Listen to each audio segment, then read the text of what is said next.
आयुष्यात जसं प्रेम उपभोगता यायला हवंय ना, तसंच अटेन्शन सुद्धा. होतं काय, की आपल्या आयुष्यात एखादी व्यक्ती आपल्याला खूप अटेन्शन देत असते.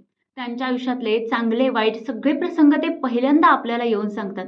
आयुष्यातील मोठे डिसिजन्स असू देत किंवा छोटे-मोठे डिसिजन्स असू देत, ते सगळं काही आपल्यासोबत शेअर करतात आणि आपल्याला विचारतात, की काय करू?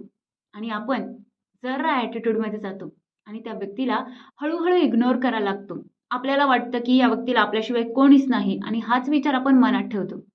आणि हा सगळा फरक त्या समोरच्या व्यक्तीला कळतो आणि मग ती देखील हळू त्या व्यक्तीपासून दूर व्हायला लागते आणि नकळतच त्यांच्या आयुष्यातून निघून जाते आणि इथून पुढे कोणाच्याही जवळ जाण्याचा विचारही ती करत नाही.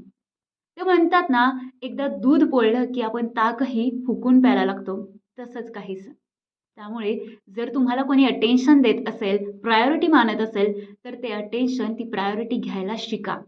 कारण ती व्यक्ती जर तुमच्या आयुष्यातून निघून गेली ना, तर त्यांच्यानंतर जी पोकळी तुमच्या आयुष्यात निर्माण होणार आहे ना, ती कधीच न भरून निघण्यासारखी असेल.